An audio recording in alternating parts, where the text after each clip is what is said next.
Well,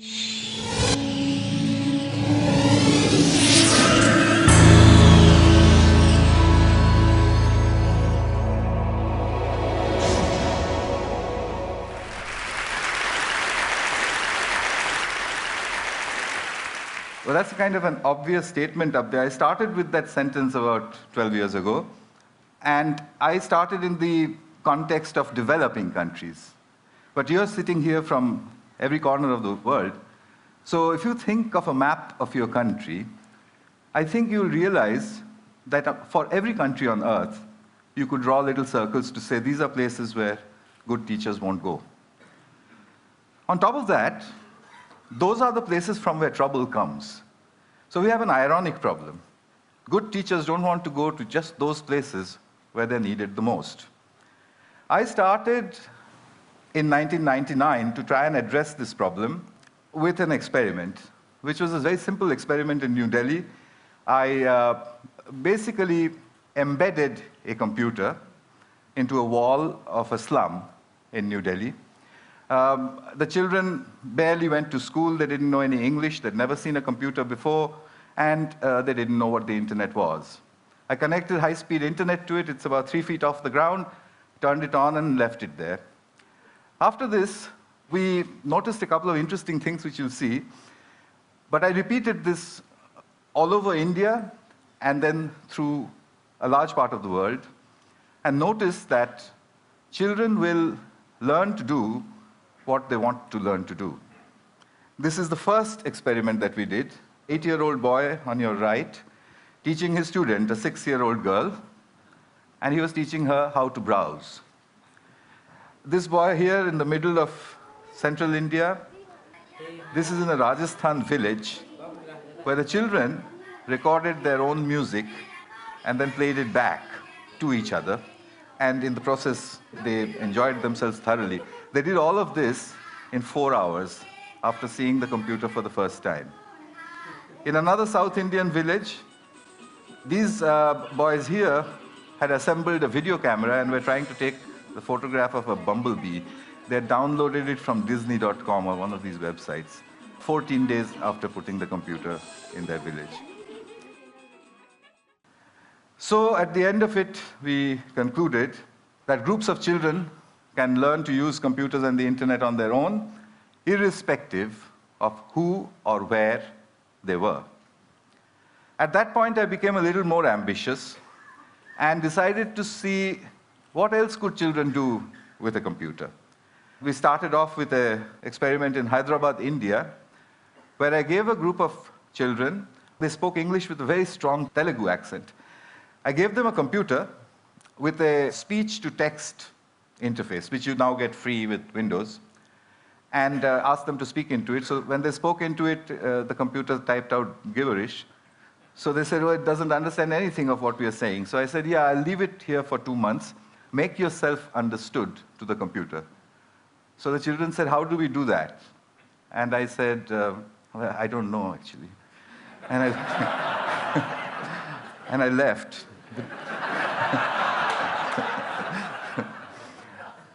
2 months later, and this is now documented in the Information Technology for International Development Journal, their accents had changed and were remarkably close to the neutral British accent in which I had trained the speech-to-text synthesizer. In other words, they were all speaking like James Tooley.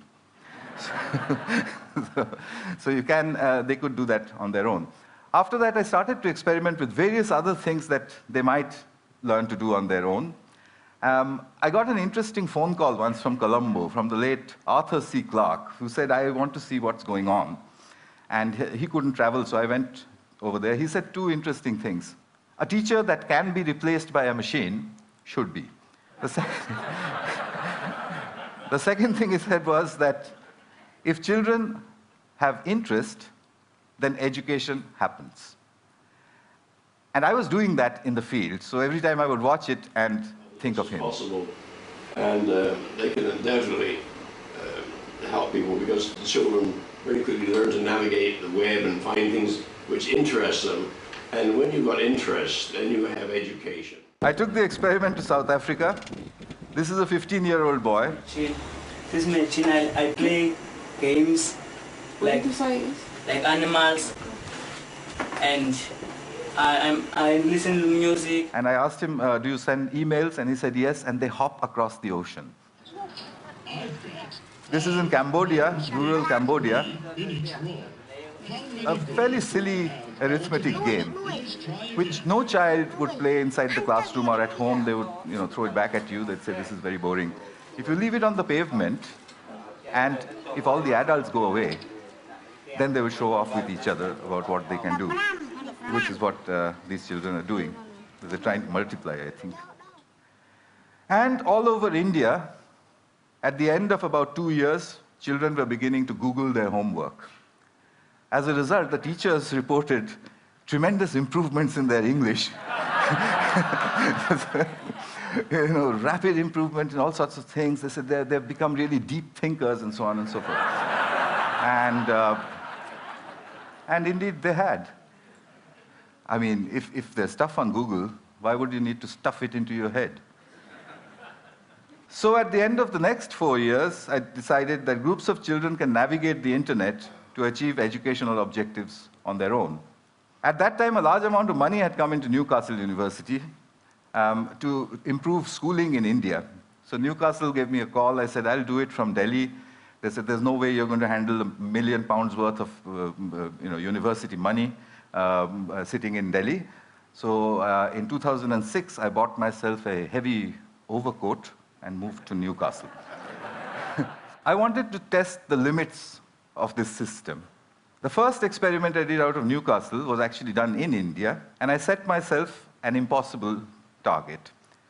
Can Tamil-speaking 12-year-old children in a South Indian village teach themselves biotechnology in English on their own?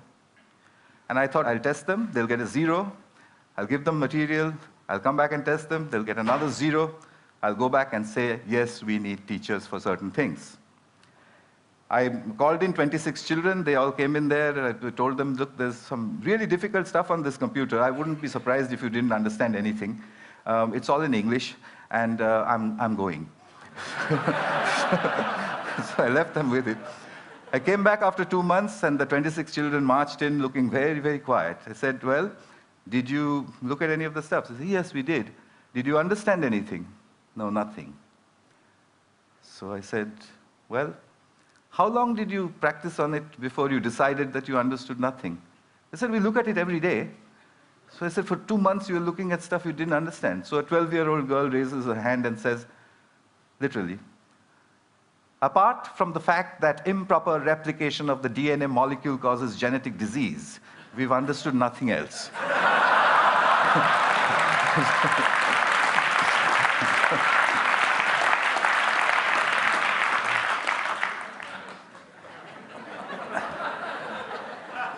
Took me 3 years to publish that. It's just been published in the British Journal of Educational Technology. One of the referees who refereed the paper said, it's too good to be true, which was not very nice. Well, one of the girls had taught herself to become the teacher, and that's her over there.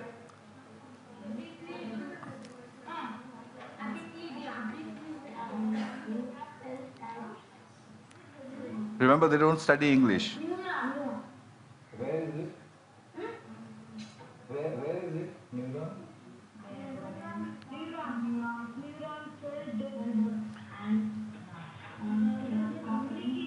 I've edited out the last bit where she said, when I asked where is the neuron, and she says, the neuron, and then she looked and did this. But her expression was not very nice. So their scores had gone up from 0 to 30%, which is an educational impossibility under the circumstances. But 30% is not a pass. So I found that they had a friend, a local accountant, a young girl, and they played football with her. I asked that girl, would you teach them enough biotechnology to pass? And she said, how would I do that? I don't know the subject. I said, no, use the method of the grandmother. She said, what's that? I said, well, what you've got to do is stand behind them and admire them all the time. Just say to them, that's cool, that's fantastic, what is that? Can you do that again? Can you show me some more? She did that for 2 months. The scores went up to 50, which is what the posh schools of New Delhi with a trained biotechnology teacher were getting. So I came back to Newcastle with these results and decided that there was something happening here that definitely was getting very serious. So having experimented in all sorts of remote places, I came to the most remote place that I could think of. Across the River Tyne, 5,000 miles from Delhi, is the little town of Gateshead. In Gateshead, I took 32 children, and I started to fine-tune a method. I made them into groups of 4. I said, you make your own groups of 4. Each group of 4 can use 1 computer and not 4 computers. Remember, from the hole in the wall. You can exchange groups. You can walk across to another group if you don't like your group, etc. You can go to another group, peer over their shoulders, see what they're doing, come back to your own group, and claim it as your own work. And I explained to them that a lot of scientific research is done using that method.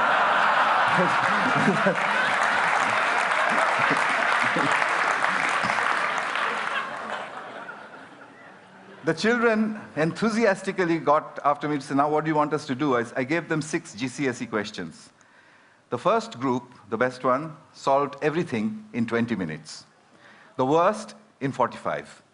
They used everything that they knew. News groups, Google, Wikipedia, Ask Jeeves, etc. The teachers said, is this deep learning? I said, well, let's try it. I'll come back after 2 months. We'll give them a paper test, no computers, no talking to each other, etc. The average score when I had done it with the computers and the groups was 76%. When I did the experiment, when I did the test after 2 months, the score was 76%. There was photographic recall inside the children, I suspect because they're discussing with each other. A single child in front of a single computer will not do that. I have further results which are almost unbelievable of scores which go up with time. Because their teachers say that after the session is over, the children continue to Google further.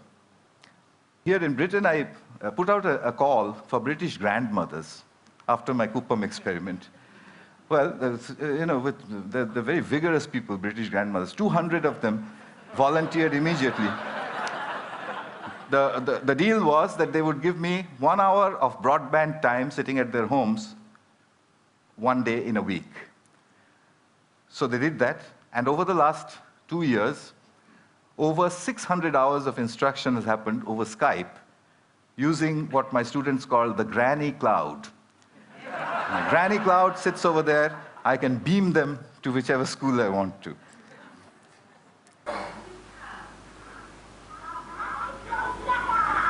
You can't catch me.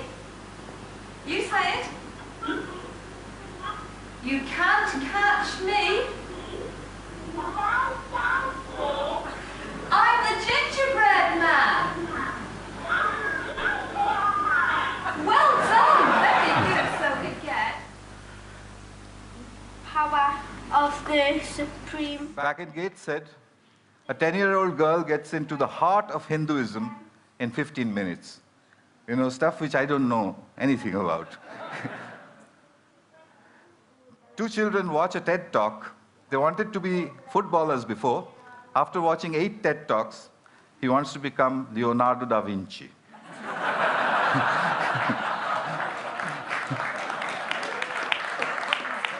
It's pretty simple stuff. This is what I'm building now. They're called souls, self-organized learning environments. The furniture is designed so that children can sit in front of big, powerful screens, big broadband connections, but in groups. If they want, they can call the granny cloud. This is a soul in Newcastle. The mediator is from Pune, India. So how far can we go? One last little bit and I'll stop. I went to Turin in May. I sent all the teachers away from a group of 10-year-old students. I speak only English, they speak only Italian. So we had no way to communicate. I started writing English questions on the blackboard. The children looked at it and said, what? I said, well, do it. They typed it into Google, translated it into Italian, went back into Italian Google. 15 minutes later,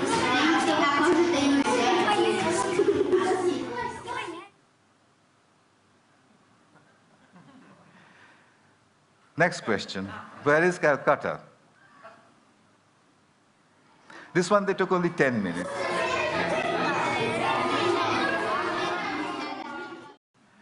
I tried a really hard one then. Who was Pythagoras and what did he do? There was silence for a while. Then they said, you've spelled it wrong. It's Pythagora.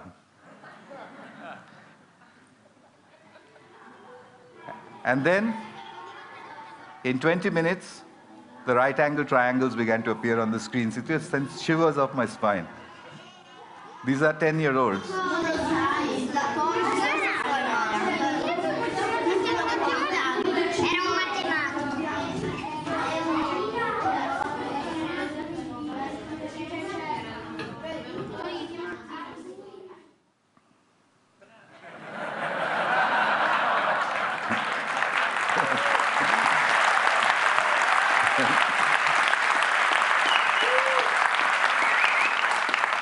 So you know what's happened? I think we've just stumbled across a self-organizing system. A self-organizing system is one where a structure appears without explicit intervention from the outside. Self-organizing systems also always show emergence, which is that the system starts to do things which it was never designed for, which is why you react the way you do, because it looks impossible. I think I can make a guess now. Education is a self-organizing system where learning is an emergent phenomenon. It will take a few years to prove it experimentally, but I'm going to try. But in the meanwhile, there is a method available. 1 billion children, we need 100 million mediators, there are many more than that on the planet, 10 million souls, $180 billion, and 10 years. We could change everything. Thanks. Thank you. Thank you.